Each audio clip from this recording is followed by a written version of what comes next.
여호와께서 아브라함에게 이르시되 너는 너의 고향과 친척과 아버지의 집을 떠나 내가 내게 보여줄 땅으로 가라.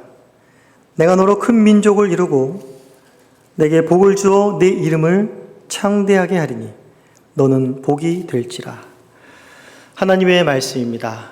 하나님께 감사합니다.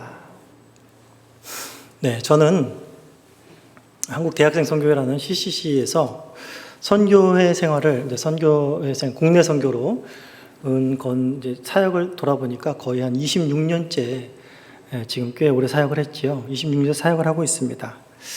사역을 하면서 선교회에 있기 때문에 많은 선교사들이 파송되는 걸 보겠죠. 그리고 파송식 자리에 많이 참석을 하게 됩니다. 그러면 그때마다 가장 많이 나오는 설교의 본문이 어떤 것인지 혹시 아십니까? 벌써 눈치를 채셨죠?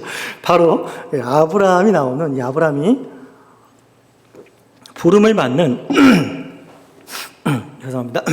부름을 받는 바로 이 장면입니다. 너무나 많이 등장하는, 특별히 파송식 때에 또 알지 못하는 미지의 땅으로 떠날 때에 많이 들려지는 설교의 본문입니다. 왜 그렇겠습니까? 바로 아브라함이 하나님의 부르심을 따라갔던 것이 너무나 복되기 때문에 선교사님들도 나가면서 역시 마찬가지로 그것이 하나님의 부르심이었기 때문에 동일한 복을 가지고 있기 때문에 이 설교 본문을 많이 택하고 나가는 것이 험난하고 고된 길이지만 그것이 진짜 복이다라는 것을 함께 나누고 함께 위로하고 힘을 얻기 위함이겠죠. 그런데 이것은 비단 아브라함 같은 사람, 그리고 또 선교사같이 비장한 각오로 또 낯선 곳에 가서 선교를 해야 되는 사람의 부르심과 복이 아닙니다. 아브라함의 자손인, 또한 우리 또 영적 아브라함의 자손인 우리들에게까지 동일하게 미쳐지는 영적 원리고, 또한 이 복이 아브라함이나 선교사들만 받는 복이 아니라 바로 우리도 받는 복이라는 사실을 아셔야 됩니다. 일단은 여기 창세기 17장에 가서 할례를 받는 그 장면이 나올 때까지는 이름이 아브람이죠. 아브라함은 17장에 가서 이제 아브라함이라는 이름으로 하나님께서 바꾸게 됩니다. 그런데 이제 아브라함 이제 좀 넓은 영역 속에 다룰 거기 때문에 아브람이라고 해도 이해하시고 아브라함이라고 해도 이해하시기 바랍니다.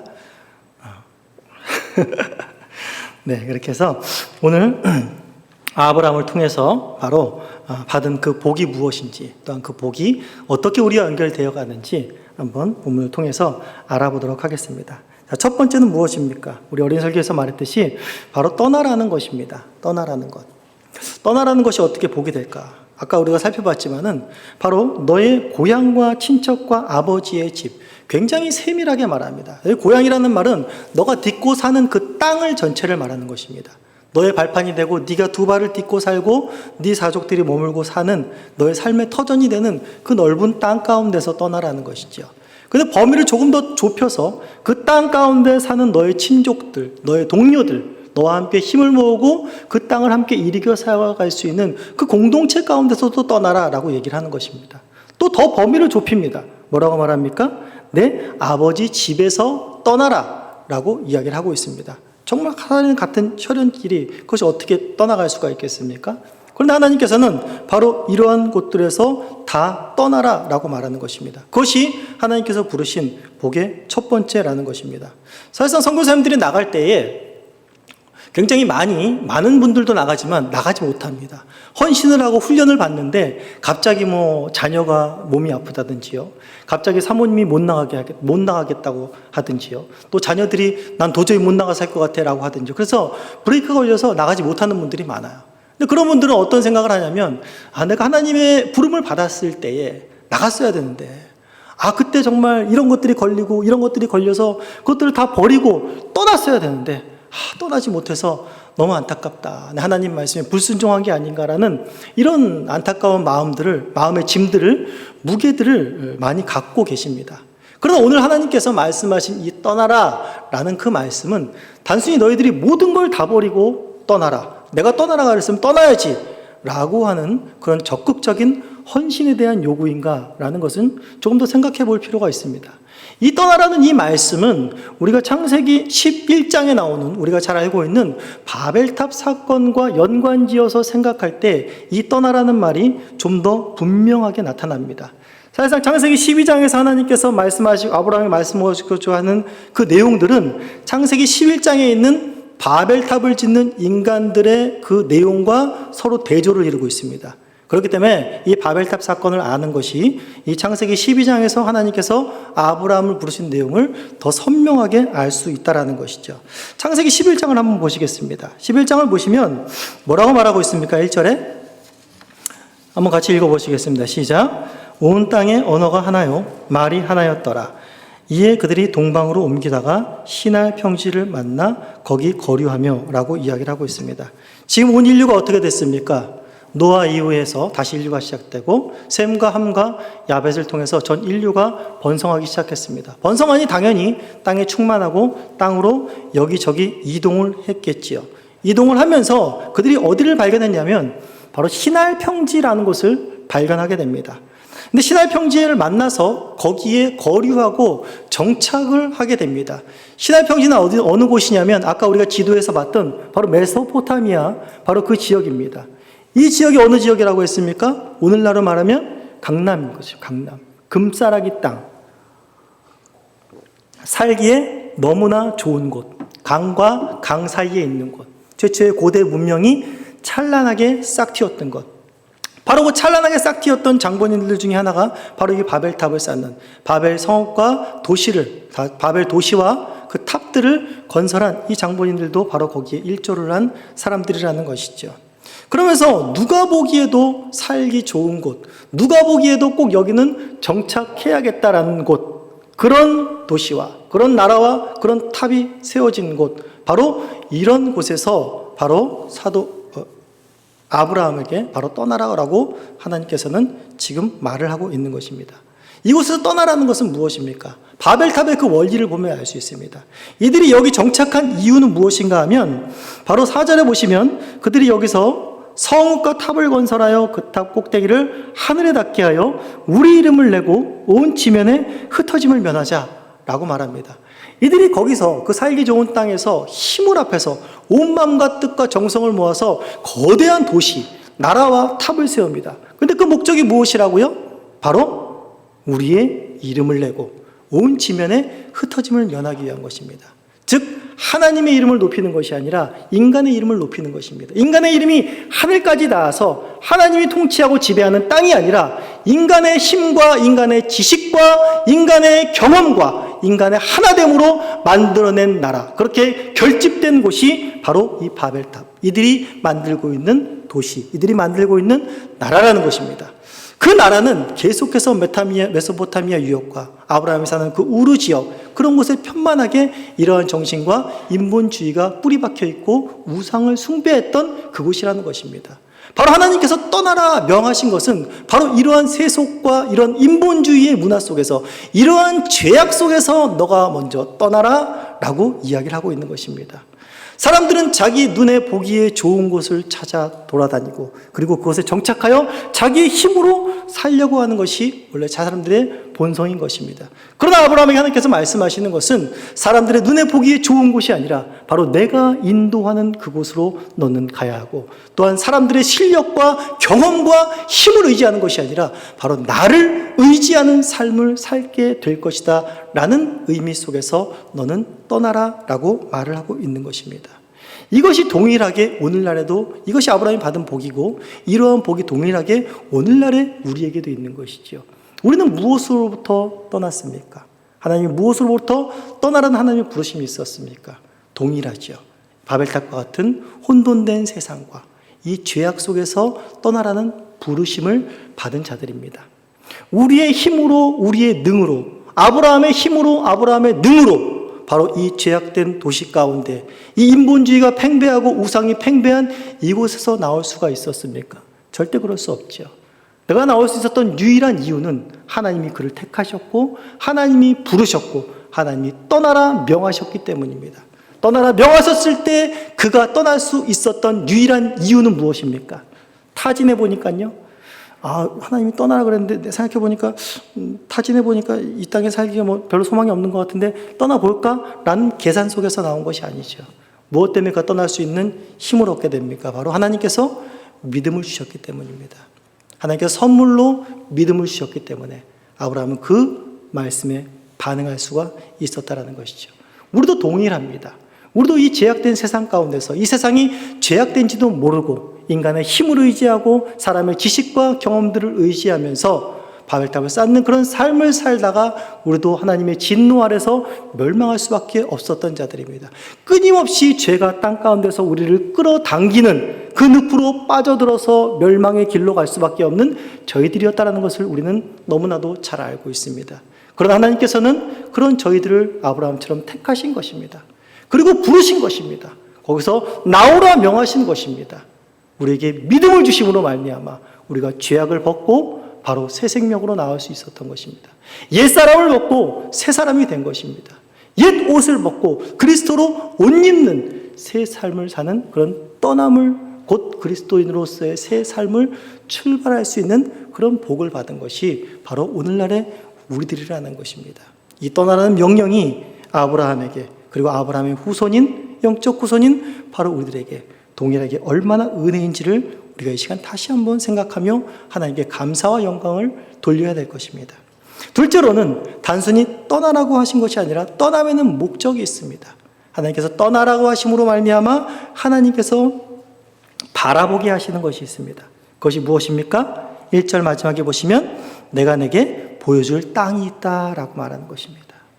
네가 발붙이고 살 땅은 따로 있다 말씀하시는 것입니다. 그 땅에서 뭐 하시게요? 자, 2절에 보시면 내가 너로 그 땅에서 큰 민족을 이루겠다. 그리고 내게 복을 주겠다. 그리고 거기서 내 이름을 창대하게 하겠다라는 것이죠. 즉 11장과 대조되게 인간의 힘으로 이루어진 그런 바벨 성읍과 탑들이 아니라 바로 하나님께서 세우시는 하나님이 인도할 땅에서 하나님이 세우실 너를 인해서 세우실 큰 민족이 있다라는 것을 지금 말하는 것입니다. 그것이 정말 너에게 복되고 거기서 네 이름이 창대케 될 것이다 라고 이야기하고 있는 것입니다. 결국엔 내가 너로 큰 민족을 이루겠다라는 것이 하나님의 핵심입니다.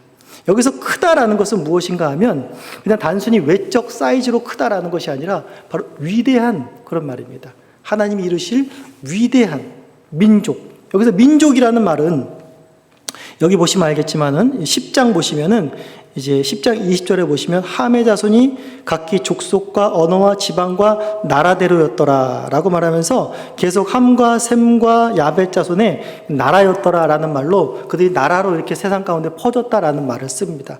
여기는 민족이란 말이 나라란 말과 동일한 말입니다. 그렇기 때문에 이것은 이렇게도 말할 수 있죠. 내가 너로 위대한 나라를 이루리라 라고 말하는 것입니다. 내가 너로 만드는 위대한 나라. 11장과 비교하면 인간의 힘으로 만들어진 세속의 나라, 인본주의의 나라, 철저하게 인간 위주의 살기 편한 나라와 반대되는 나라가 어떤 나라입니까? 바로 하나님이 만드시는 위대한 나라. 철저하게 하나님을 의존하고 하나님의 계획과 하나님의 뜻과 하나님의 힘에 의해서 하나님의 능력에 의해서 세워질 나라를 내가 너를 통해서 건설하겠다라는 것이지요.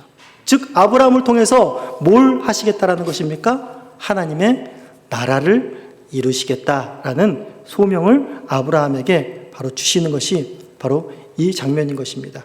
너무나 놀랍죠.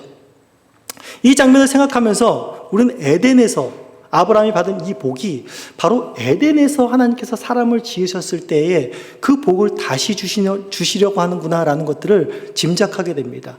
하나님께서 하나님의 형상대로 사람을 만드셨지요. 근데 그 사람을 만드셔서 어떻게 하셨습니까? 하나님이 만드신 이 땅은 너무나 완벽했지요. 너무나 살기가 좋은 곳이었습니다. 그러나 그 땅 중에서도 또 하나의 땅을 구별하는 것이 바로 에덴이라는 곳이었습니다. 성경에 보시면 하나님께서 사람을 지으시고 그들을 어디에 두셨다라고 말하고 있습니까? 바로 에덴에, 동방의 에덴에 그들을 두었다라고 말하고 있습니다. 거기서 그들이 복된 삶을 살 수 있도록 하나님께서 그들을 통치하시고 그들은 하나님의 통치를 받아서 그 만물들과 짐승들을 다 땅을 경작하고 다스리는 어떻게 보면 왕의 대리자로서 그런 왕의 영예를 가진 그런 존귀한 직위와 그러한 복들을 가지고 하나님이 주신 그런 평화로운 곳에서 이들은 살 수가 있었다라는 것이죠. 즉 죄를 범했으나 인간은 타락했으나 하나님께서는 아브라함을 통해서 에덴을 예비하셨던 것처럼 또한 새 땅을 예비하신 것입니다. 그리고 사람을 에덴에 옮겨 놓았던 것처럼 바로 아브라함을 바로 가나안 땅으로 옮겨 놓아서 거기서 인류가 잃어버렸던 하나님과 만남의 복, 인류가 잃어버렸던 인간의 복된 그 참된 지위, 하나님의 형상으로서의 회복을 시키기 위한 것이 바로 하나님 나라를 이루기 위한 하나님의 목표였고 하나님의 뜻이었다라는 것이죠. 여기서 바로 아브라함 너는 복을 얻게 되는 것이고 바로 아브라함 너는 여기서 너의 이름이 창대케 된다라는 것을 아브라함에게 말해주고 있습니다. 우리가 아브라함은 너무나 유명해서 아브라함의 일대기를 너무나 잘 알고 있습니다. 근데 아브라함이 우르에서 살았을 뿐 아브라함이 우르에서 대단한 사람은 아니었습니다. 왕도 아니었고 어떤 정책으로 뛰어난 사람도 아니었고 용사도 아니었습니다. 그냥 평범한 사람이었을 것입니다. 사도행전에 보면 이는 우상장수였습니다. 우상장수의 집이었고 그저 우상이나 팔다가 그런 어떤 평범한 일상을 사는 삶이었을 것입니다. 그런데 이가 만나는 사람들이 다 누굽니까? 바로 이가 애굽왕 바로를 만납니다. 그라랑 아비멜렉을 만납니다. 급기야는 어떻게 됩니까? 그 메소포타미아에 있는 연합군 왕들이 이 가나안 땅들을 쳐들어오는데 여기 가나안 땅에 있는 또 소돔과 고모라 왕들이 연합군을 해서 막지 못하는 그 대군들을 누가 막아냅니까? 아브라함이 막아냅니다. 그러면서 그 가나안 땅 가운데 하나님이 인도하신 그 땅 가운데 뿐만이 아니라 그 메소포타미아에도 누구의 이름이 널리 알려지게 됩니까? 바로 아브라함의 이름이 널리 알려지게 됩니다. 하나님의 말씀대로 그가 창대케 된다라는 것이죠. 그 이름이 널리 알려지게 되는 이러한 역사를 경험하게 된다는 것이죠. 이는 그가 용사여서가 아니라 그가 뛰어난 기략하거나 그가 왕이 될 만한 자질이 있어서가 아니라 바로 그 애굽 왕도 그랄 왕도 메소포타미아 왕도 모두 무엇을 경험하냐면 그와 함께한 하나님을 경험하게 됩니다. 저자는 하나님이 함께 하시는 존귀한 자라는 것을 하나님께서 직접 그들에게 말씀해 주시고 나타내 보이십니다. 그러므로 말미암아서 하나님께서 내가 택한 백성을 통해서 이 자가 내가 택한 백성들이 얼마나 존귀한 자인지 얼마나 그 이름이 창대해지는지를 아브라함을 통해서 그의 삶을 통해서 그의 위기를 통해서 직접적으로 보여주고 있다는 것이죠. 그렇다면 우리가 조금 더 궁금해야 될 것은 무엇인가 하면 아브라함의 생애를 우리가 잘 알고 있듯이 아브라함을 통해서 하나님께서 과연 그 나라를 만드시는가라는 것이죠. 우리가 지금 사무엘서를 계속해서 이렇게 연이어서 이제 설교들을 하고 있는데 여기서 아브라함이 약속하신 그 하나님의 나라가 실체로 드러나는 것은 어느 때입니까? 바로 다윗 왕 때입니다. 다윗 왕 때 가나안 전체를 통일하고 바로 하나님께서 약속하신 큰 민족에 대한 1차적인 성취가 바로 다윗 때 이루어진다는 것이죠. 그렇다면 아브라함은 어떻습니까? 아브라함은 지금 내가 너로 큰 민족을 이루겠다, 내가 너로 하나님 나라를 이루겠다라는 약속을 받고 떠나게 되는데 아브라함은 그 실체를 경험하지 못하고 있지 않습니까? 사도행전 7장 5절에 보면 이렇게 스데반이 고백합니다. 아브라함에게 하나님께서 발붙일 땅도 주지 않으셨다라고 말합니다. 원에 가깝게 말하면 손바닥만한 땅도 주지 않으셨다라고 말을 하죠. 아브라함이 얻은 땅은 어떤 것입니까? 사라가 죽어서 사라의 장지로 마련한 헤브론에 있는 그 땅밖에는 아브라함이 얻은 것이 없습니다. 여러분 같으면 어떻게 하시겠습니까? 저 같으면 어떨까요? 하나님께서 속였다. 야, 사기를 이렇게 치시나? 라고 말할 수가 있겠죠. 그런데 아브라함의 일생 속에, 아브라함의 고백 속에서 아브라함의 그런 말은 단 한마디도 나오지 않습니다. 아브라함이 뭘 알게 된 것일까요? 아브라함은 여전히 애굽 왕에게 눌려 있고 또 가나안 땅에서도 그 원주민들에게 있어서 이방인이었습니다. 자기 땅이 아니었습니다. 그런데 하나님께서 애굽에서도 그랄에서도 메소포타미아 왕들이 쳐들어와도 뭘 가르쳐 주셨습니까? 여기는 애굽 왕의 땅도 아니요, 여기는 그랄 왕의 땅도 아니요, 가나안 원주민의 땅도 아니요, 누구의 땅이요? 바로 내 땅이라는 것을 아브라함에게 가르쳐 준 것입니다.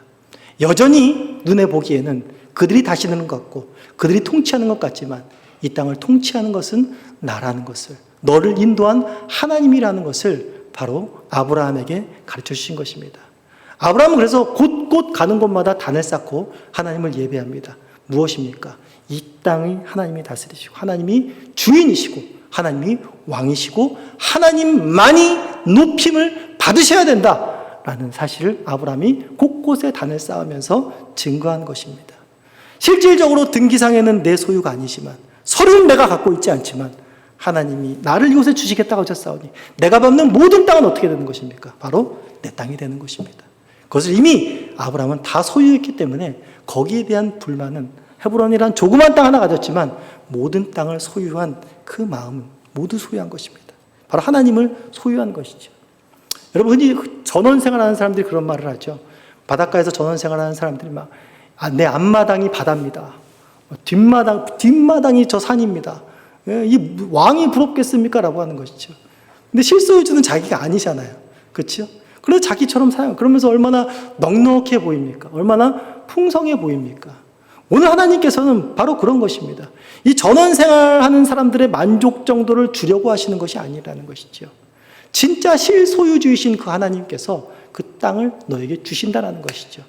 즉 아브라함은 하나님을 소유한 자가 되었고, 그렇기 때문에 아브라함이 거하는 그 어느 곳은, 아브라함이 걷는 그 땅 어느 곳은 다 하나님이 통치하시는 하나님의 나라인 것이고 아브라함의 소유가 된다는 것입니다. 아브라함이 얻은 것은 단순히 물질적인 것뿐만이 아니라 그 모든 것을 통치하시고 소유하는 바로 하나님이라는 것을 우리가 아브라함의 일대기소에서는 잘 알고 있습니다. 하나님께서 아브라함을 뭐라고 부르십니까? 여러 단계로 부르시는데 17장 5절에 가시면 이제 아브라함의 이름을 아브라함이라고 바꿉니다. 아브라함은 열국의 아비, 열방의 아비가 된다라는 것입니다. 우뚝 세우신 이름이 되었죠.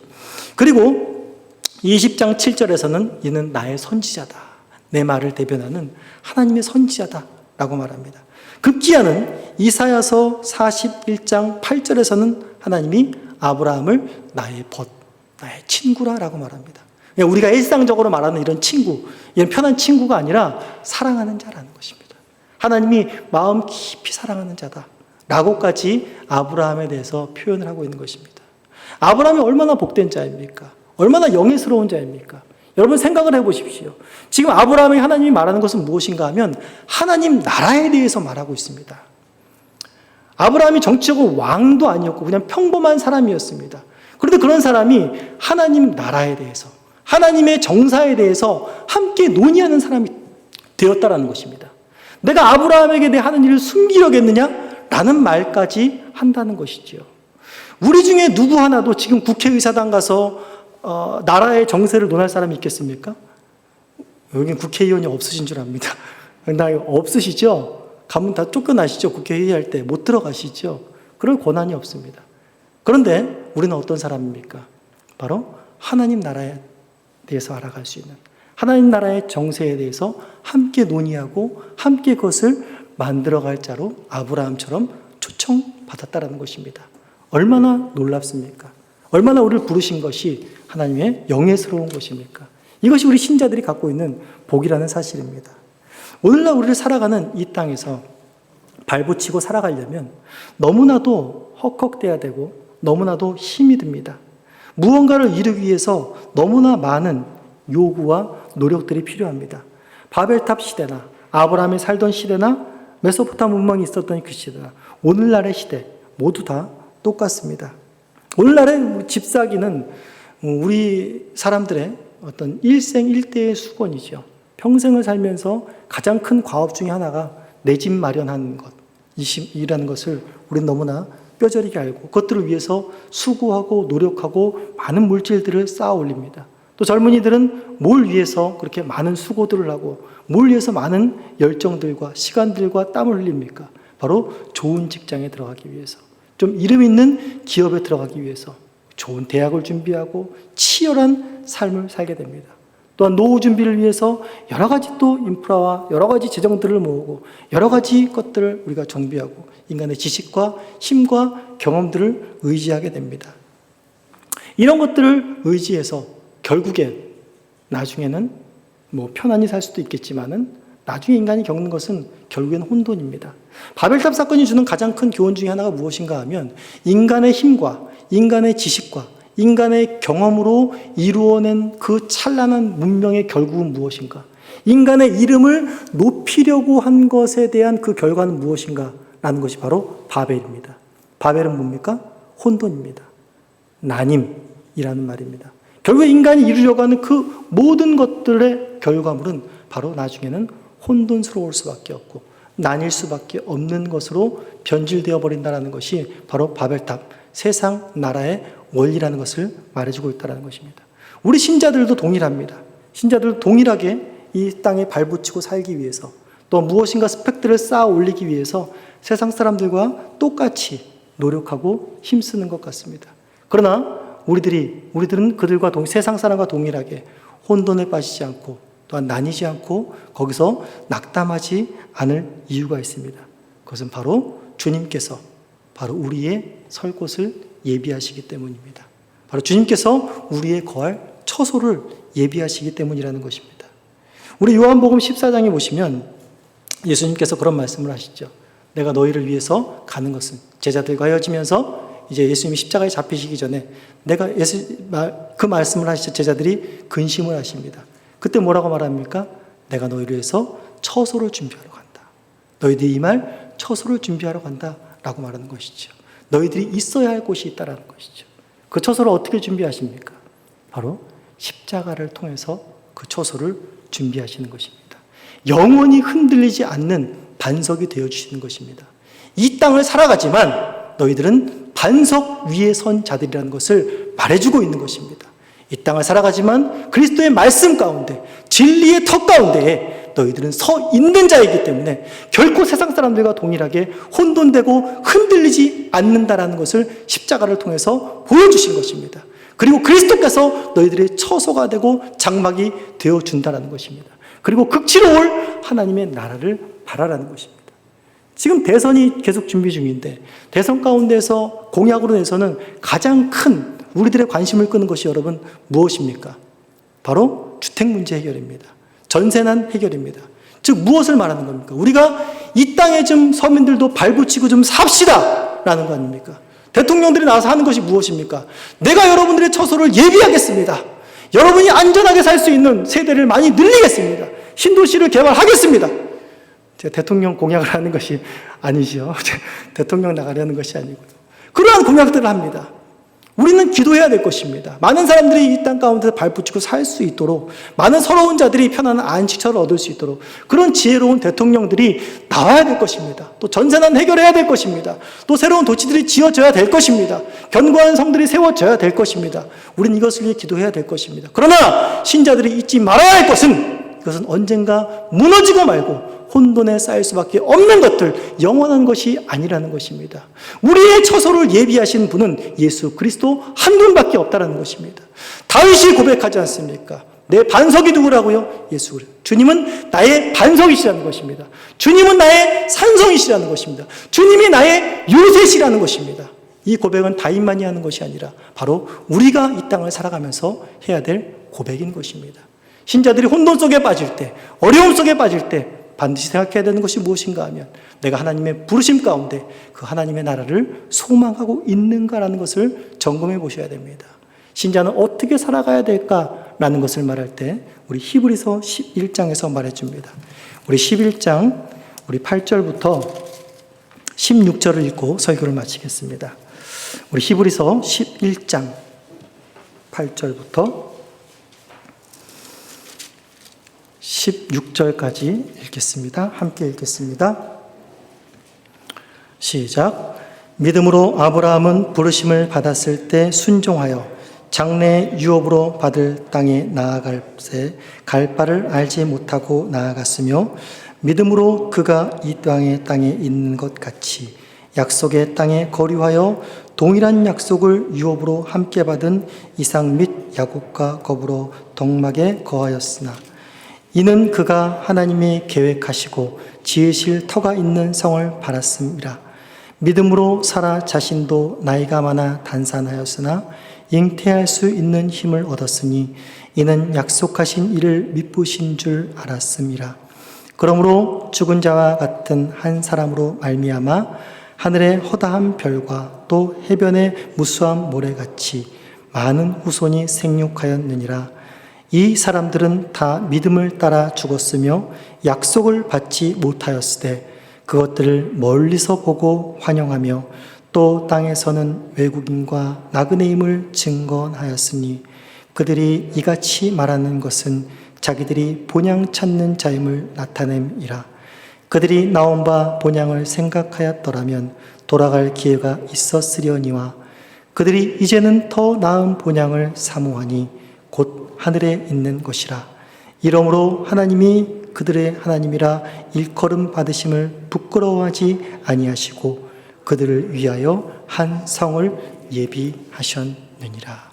우리를 위하여 예비하신 그 성을 바라보시면서 이 땅을 힘있게 주님의 이름을 높여 살아가시는 여러분과 제가 되기를 간절히 소원합니다.